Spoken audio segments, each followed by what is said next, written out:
fyrsta hnitakerfið sem að, já, við vitum alltaf að var til, var stjörnuhiminin. Þannig við skulum hafa svartan bakgrunn. Og svo voru stjörnurnar á hvelfingunni eins og punktur. Stjörnuhiminin náttúrulega kúptur og gríðarlega erfitt einhvern veginn að eiga við hann. Þannig að það er mjög erfitt einhvern veginn að reyna að varpa öllum hugmyndum á sléttu. Af því að jörðin var svo lengi flöt. Maður að nafni Eratosþenes mældi jörðina, það er löngu fyrir Krist. Við talum þá sögu síðan. Það eru nokkra hugmyndir sem við þurfum sögulega, sem við þurfum svona að rifja upp við átt okkur á. Það var Apollonius, hann var frá Perga, ég held að þessi borg á suðurströnd Tyrklands í dag. Ég séð alltaf þannig fyrir mér að hann hafi vitað af því hvernig menn gripu dagatalið þegar þeir sendu sólina, geisla sólarinnar, alveg akkurat einu augnabliki á árinu, gegnum svona samniðja hringi og fönguðu sólargeislan inn í svörtu hofi. Það er hér núllpunktur tímans. Og við tölum þetta mánudaginn var. Og þetta var í harmoníu við flóðin í Níl. Mjög merkileg saga. Apollonius frá Perga, hann velti því fyrir sér hvernig við sjáum, hvernig við skynjum ljós og ljósgeislar. Og kannski eigum við öll vasaljósa sem hægt að stilla skerpuna á geislanum. Það getur verið breiður og við getum gert hann þröngan og skarpari. Sjáðu ekki fyrir ykkur ljóskeiluna. Og það sem að Apollonius gerði, og hann var næstu því, eða í raun og veru, var hann með hnitakerfi. Skýri sig aðeins betur smátt og smátt hvað ég á við með hnitakerfi. Ég veit ég viti það, en ég þarf að setja fram formlega. En það sem að Apollonius þessi frá Perga, hann hafði lesið allt sem Arkimedes hafði skrifað og hann þekkti bækur Evklíðs. Hann sagði, gott og vel, hér er slétta. Það er að segja, ef ég horfi inn í hana, þá er þetta slétta. Eða plan, flatneskja. Það er þetta hérna form sem að mig langar að skilja og það sem hann gerði að hann eyddi ævin í þetta. Ef ég tæki nú þetta lárétta strik sem ég skrifaði og snerið því upp úr brettinu og heila hring, hvaða form fengi ég þarna á þennan kross? Tæki þarna þennan ás hér, get hort inn í hann, ég myndi mér að ég geti snúið honum bara eins og stýri, tek hann upp úr blaðinu og sný hann með hring. Hvaða form fæ ég hér? Já, hann fer í hring, þessi ég sný honum sjáu þið, tek hann hérna upp úr blaðinu. Já, en hvað verður þetta hér? Hvernig form fæ ég? Þess að því ég sný og er einhvern veginn að búa til svona þessa rúmmynd í huganum. Getum við myndið okkur þessi þríðimynd, ég sé svona keilu. Og það er þetta sem að, þetta er á bakvið, sjá mann ekki. En þetta er það sem er kallað tvítoppa keila, ég ætla bara að skrifa keila. Tvítoppa keila. Og það sem hann gerði var kannski að byrja svona. Ímyndum okkur þá líka að þetta sé raun og veru slétta hér, ég er svona horfin í blaðið. Þessi ás þarna sem er óskýrður, liggur bara í sléttu. Þetta er bara, má ég fá þetta? Já, já. Við sjáum bara hérna í endan á sléttunni, það er strík. Það er inn í hægt, við sjáum bara strík. Það er miklu meira. Þetta má mæla, þetta er bara eitthvað hot hér. Það er svolítið sniðugt að tákna hot svona, það er hringum með svona striki. Og þetta var gríski bókstafurinn þetta. Nú nema hvað. Og það er það sem að forngríska stærðfræðin snerist var að skera, smíða allt með flatarmynd. Og hann sagði, nú ætla ég að skera keiluna með sléttu. Við getum bara ímyndað okkur það, við höfum bara keilu, hún er kannski bara á leir og svo erum við bara með góðan hníf og við getum skorið. En við skerum alltaf slétt, þá svipað við skerum brauð. Nema, hann sker sléttuna og hann byrjar að hugsa sem svo, ef nú ég sker fyrst með þessari grænu sléttu sem við sjáum þarna á myndinni, Hvernig verður skurðflöturinn? Hann þarf að skera þessa keilu með þessari grænu sléttu. Og þessi punktur hérna í sléttunni. Þetta það eina sem í sléttunni. Það er toppurinn á keilunni. Eða botnin, ef maður hugsa það efri. Og hvað fær maður þá ef maður sker keiluna með sléttunni? Bara punktinn, samkvæmt smíð. Það eina sem í sléttunni. Ef við gerum afrit af sléttunni, lyfta henni bara upp. Þetta það bara með aðra sléttu hér, til að reyna að teikna hana, sjá mann ekki hérna bak við keiluna. Og hér, ég þarf ekkert svo mikið. Þetta bara svona sléttu bútur, en þetta samt sem áður. Ég sker keiluna alla. Hvaða form fæ ég? Ég fæ hring. Af því að við smíðum keiluna þannig. Við byrjuðum bara með svona X og snerum því í hring. Við byrjuðum bara með svona 2 línur og snerum henni bara í þrívíðu rúmi. Og ef við skerum náttúrulega keiluna svona, þá fáum við hring. Ég ætla að reyna að teikna þetta.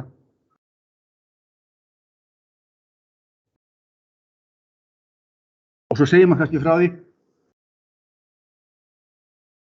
Skurðferill sléttu, sem samsíða grunnsléttunni, og keiluna, hring. Einn umtækning. Það bara ef maður notar sléttuna sjálfa aftur, hreyfir hann ekki neitt. Það er bara punkt. Hugsaðu maður þetta þannig. Ég ætla að ímynda mér, ég geti tekið þessa sléttu hérna, sjáu þið, litana. Ég geti svona hliðrað henni upp og niður, þessari sléttu. Hvernig breytist skurðferill? Það er að segja hringurinn. Ef ég lyfti henni upp, þá stækkar hringurinn. Ef ég hliðra henni niður, þá minnkar hringurinn. Skurðferill. Þetta er afsakaðan, en hann átti ekki svo formúlu. Þess að á hverjum einasta stað, ef maður stoppar, hérna getur við síðan dregið annan ás. Ágætt af ása, því þá getur maður kvarðað á síðan. Sömmendasum fyrir tómastokkum. Og eða þá að þetta sé sem sagt snúningsásinn, sem við snerum öllum. En hvað, að hér þá, í hvert skipti sem hann stoppar með skurðsléttuna, að þá fær hann miðpunkt hrings, miðju hrings. Og hann getur mælt hérna geisla. Hvað hann radius, öln. Ef hann býr sér nú til þverstæðar stærð, mælir í eina átt og mælir síðan þverstætt á hana, þá getur hann notað reglu Pýþagóras. Hérna, þessi putti og olnboginn, þú get ég mælt þegar ég veit hvað þetta er. Það er auðvelt að mæla þetta, ég get gert það með tómastokk. Það er auðvelt að mæla hér frá öln og upp í þingum. Ég get gert það með tómastokk. Þá þarf ég ekki að mæla vegalengdina frá olnboga hér og ynga. Ég reikna það út. Þessi hérna lengd, örveldi, plús þessi hérna lengd örveldi, þá fæ ég fjarlægðina hérna frá öln og í þingu komin í örveldi. Hvað gerir maður ef maður vill bara fá hliðarlengdina sjálfa? Ég dregur rót. Á hverjum stað, þar sem maður stoppa með skurðsléttuna, þá fær hann formúlu sem lítur svona út, hringur. X í öru pluss y í öru, þetta er þá x-ás og þetta er ykkur y-ás. Er fast, af því hann stoppar. Og ef hann lyftir hann upp, þá stækkar errið. Ef við horfum síðan ofan á þetta, ofan í keiluna og svo framvegis, og hann var í svona að lyfta þessu upp og niður, þá sæjum við bara hring sem er að minnka og stækka. Horfum ofan í keiluna. Þessi jafna var ekki skrifuð samt fyrir eftir 14. Það var ekki skrifað. Það var fransmaður nefni Vieta sem byrjaði á þessu og svo voru það samlandar hans. Þeir hétu Descartes og Fermat sem gerðu kraftaverk með að setja allt og reyna að finna út úr öllu. Við getum sett þetta í hnitakerfi. Hugsið ykkur, keilusniðin hans Apolloniusar, þeir fá alltaf þessi myndir í hnitakerfi. Við getum skrifað það með stærðfræði, nákvæmlega, með jöfnum, hvað alltaf var þýða. Hann prófaði þetta miklu fleira, var komið fyrir gang og það er frægt eftir hann, það er keilusniðin. Þess að þegar hann var að sníða keiluna með plönum. Og svo segir hann allt í lagi, hérna get ég náttúrulega breytt hugmyndinni og þetta skurðplan sem að, svo hallar hann bara skurðsléttunni. Já, þetta bara fyrir okkur, búið til keilu leið, skerið hana, skoðið fletina. Ef ég halla nú skurðsléttunni, skurðplaninu myndi kannski eitthvað segja líka, fara með skurðplanið hingað, sérst ekki hérna bak við, hérna, ég geti hugsað bara um þetta sem stóra breddu, ég sker keiluna. Hvaða form fæ ég? Við erum bara að leita skurðferlunum. Við höfum bara hola keilu. Ég sker keiluna með svona skáhallandi, ekki of mikill halli, bara smá halli, minni heldur en þetta hérna. Hvaða form fæ ég? Hvað sportbröð? Köllum við það ellipsa. Og auðvitað viljum við síðast með tala heilastöðina því að þegar mann uppgötvuðu afurinn að vera gerast. Það reikistjörnurnar snúast í kringu sólu. Sportbröð, það var ótrúlega þennan. Það er Kepler. Hvað ef við tökum nú þessa skurðsléttu og höllum henni meira og meira og meira, alveg nákvæmlega, þangað til að hún liggur eins og þessar línur sem við notum til þess að skapa keiluna. En sættum við höllum sléttunni, þangað til að hún liggur undir hollinu þetta miðað við jafnslétt. Hvað form ætli fáist þá? Hann prófaði meira. Hérna er slétta, skurðslétta, og hann sker keiluna. Og við gerum þetta allt í GeoGebra síðan, þetta er svona með góðu teikningu til að sjá þetta betur. En núna erum við bara að æfa okkur í svona hugarfluginu. Ég held að sé þægilegra, að þegar teikningin verður léttari þannig, að ég sjá ykkur meira í endan á sléttunni heldur en áður. Þannig að þessi græna tilraun, það er ekki alveg nógu góð. Þannig að ef ég sker nú svona með striki, nú horfum við bara í endan á skurðsléttunni. Svona.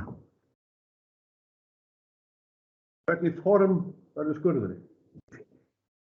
Eitthvað svona bogi ekki? Sko hann er hérna, sjáu þið, þetta er utan á henni, þetta er það sem er svona næst okkur, hérna, þetta er utan á henni einhvern veginn. Og hérna er á bakvið og hérna er utan á. Þegar við skerum, þetta form heitir fleygbogi.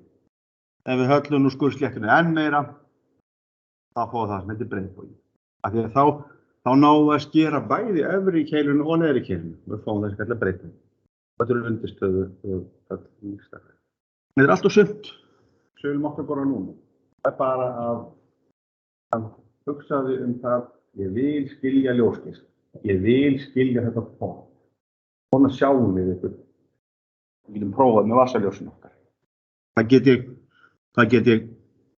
get ég hérna krist mikið út úr þessu? Og hann í ævinni í það. Já, breiðboginn, hann er ennþá meiri halli á, já, fleygbogi, parabola. Það er ekki mikil ágjörð því þú munum ekki öll orðið núna, við erum bara að setja okkur í ákveðin gír. Og ég ætla að segja ykkur frá einu enn sem að hérna Apollonius gerði og svo getum við farið þar stað og skapa grunninn fyrir alla tekni með þessum hugmyndum. Hér horfi ég ofan í keiluna, þá sér hann hring. Við sjáum svona jaðar á keilu. Kannski er þetta sjónsvið einhvers, getum ímyndað okkur það. Og bara við, þá sé ég svona eins og ljóskeila. Það ég ekki arna sjóð, það er skilt. Kannski við bara hugsaum það þannig. Hérna er keila og við horfum svona ofan í hana. Við vanum að gera þetta með vaxlitum og hafa í alvörunni gráðuboga og hringfara og réttskeið. En hann sagði, hér er punktur. Ég vil finna, sagði hann, ég vil finna punkt á hringnum sem ég sé. Þannig ég geti dregið línu frá þessum punkti A hér í, til dæmis, gæti hann verið hér, B. Þannig að þessi lína verði svo kallaður snertill. Bara snerti hringinn akkurat og það má ekki giska. Þetta verður að vera hárur nákvæmt. Ég gerir núna, ég er að slumpa. Já, þetta er svona nokkuð neginn. En það má ekki. Við erum með nagla við erum með punkta og þeir eru eitthvað sem ódeinanlegt. Við notum bara orðfæri forbyggja, ódeinanlegt. Þeir eru svo litlir að þú heldur ekki lengt lengra inn og getur það. Þú ert komin að endimörkum þessum og tímann verður fyrir. Þá gerði hann þetta. Hann sagði, allt í lagi, ég er hérna með punkt og ég ætla að skjóta geisla frá þessum punkti A í áttilega hringnum. Hvaða líkur á því að ég hitti akkúrat á hringinn þannig að línan sem ég sendi er snert. Línan leggst eitthvað, þetta er ekkert máli, þetta væri einhver físísku hring, síðan þá myndi maður bara leggja spýtuna á hann, þetta er ekki í gegn. En hér leggur allt í gegn. Já.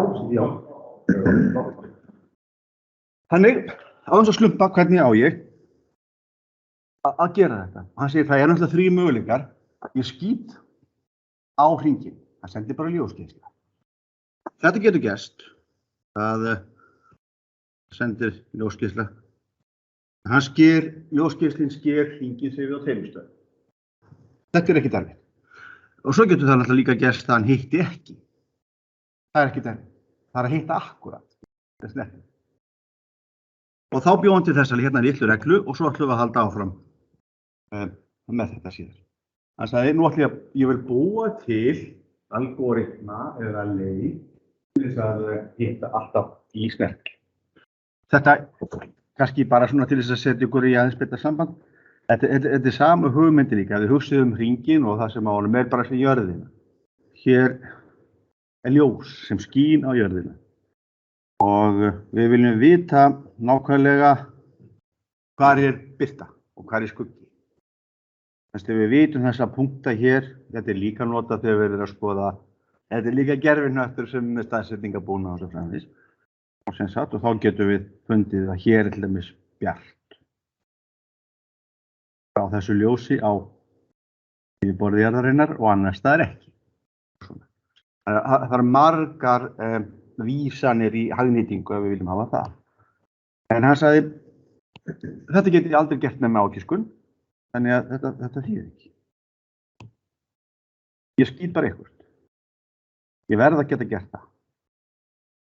Og nú vil ég endurskapa ljóslínurnar aftur. Ljósleiðarana. Þetta gerði hann nýstilega. Því miður er þessi bók hans glötuð. En Pappus, sem er á annar öld eftir Krist, lýsti nákvæmlega í hvað þessi snillingur gerði, Apollonius. Apollonius segir svona, ég ætla bara svona rétt að segja ykkur söguna og segja ykkur svo gott í þetta. Hér set ég nagla, ég ætla ekki að skýra það neitt núna. Hér set ég nagla og hér set ég nagla og hér set ég nagla. Ég get allstaðar eins og smiður sett nagla það sem ég fæst gull. Ég veit nákvæmlega hvað naglinn á að vera ef ég hef kross. Það verða að vera þetta sem sker, og sem mann nákvæmlega hvað það er. Þannig að þetta er alltaf hægt ef við höfum 2 skurðferðla, þá myndum við setja nagla. Það er bara annað nafnið på. Hann prófaði þetta smá stund og sagði, fyrir smíðuna mína og þægilegt að hafa þessar 2 línur sem ég skýt nálægt hvor annari. Þannig ég ætla bara að gera þetta aftur. Þegar þið prófið þetta heima þá sjáu þið einhverju. Það er auðveldara. Þannig ég ætla að gleyma þessum, ég ætla að reka aðra línu hér. Svona, kannski. Og ég ætla að setja nagla hérna. Það er verða að vera svona valdar af handahófi þessa línu. Bara svona skýtur 2 línum. En ef að þið væri nú Apollonius og væri búin að reka nagla þarna núna og væri með fullt að spotta og nóga naglum og annað, hvað myndi þið gera næst? Það var búið til fyrir línu. Stærðaði mér svolítið svona. Það er gaman. Ég eigum nú alltaf, ég bara prófa að draga fleiri, ég prófa að strengja milli fleiri nagla. Eða ég var að prófa fleiri möguleika og tengja naglarna saman. Prófa. Ég ger það bara, ég ætla að hafa annan lit. Nei, þetta er nú ekki sem þessi fallegur. Hérna get ég sett spotta að því ég hef naglhald. Svona. Get ég dregið fleiri línur í gegnum þessu nagla. Ekki bara strik, þetta fram eitthvað. Já, ég ætla að elta þetta, ég ætla að elta hugmyndina þess, hérna. Myndjanaglan. Og hérna. Svona. Það er ekki alveg örgli í gegnum naglana. Svona. Kannski vissi hann ekki af hverju þetta leit. Og hér rekum við nagla. Hér getur við sett nagla. Hér skurðpunktur. Hvað hann hafi gert næst? Hann langar að skera hringinn. Hann langar að finna krossaum á hringferlinum. Hvað myndu þið prófa næst? Hvað myndu þið prófa næst? Uppi og niður í miðjuna, bara fínt að segja þetta svona. Það var gulan. Uppi og í gegnum þennan. Húsið, eins og ég geti togað. Þarna, það var þetta sem hann gerði. Að lokum. Og aftur fær hann skurð og getur sagt, hér get ég sett nagla. Þetta naglinn sem ég hefði áhuga á. Og hér get ég sett nagla. Þar með ég komið með stöðvar fyrir gervitungli. Nú get ég dregið línurnar sem ég hefði áhuga á í upphafi. Þetta snerti lína við hringinn og hérna líka. Og svo sannar maður það. Fyrst þetta smíð, næst að sanna að þetta gerist alltaf. Og auðvitað gerir maður það þannig fyrst maður bara prófar ekki alltaf, virki alltaf. Ætli ég sé alvörunni búin að búa til ljósaskiptalínur. Ef ég nú að senda ljós á jörðin. Það er akkurat þarna þessum tveimur stöðum, það sem birta og það sem hérna hinum megin við þessa ljósaskiptalínu þar í myrkur. Þannig þetta nú. En þetta er líka eitt af meginverkefnum þess að við viljum læra síðan að gera. Það er það sem gerist með svokallaðri reiknivísi eða kalkúlus eins og heitir á íslensku. Þá er hægt að með reiknivísinum við fáum jöfnur í alvörunni til þess að vinna með í staðinn fyrir að skera ferla saman eða form og við jafna með. Yfirfærslu og hugmynd. Þá getum við búið til formúlu sem reiknar þetta allt út fyrir okkur og við getum farið. Eftir sem við gátum tekið rúmfræði Grikkjanna, fengum síðan hnita rúmfræði við að nota algebruna sem verður til með Vieta, Ferma og Descartes. Það breyttist heim. Þið fáið svo lítið hver frá mér, það sem þetta er allt. Og svo byrjum við á því eftir hádegi að smíða jöfnu línu. Við erum bara að búa til formúlu sem að gefur línu í gegnum 2 punkta.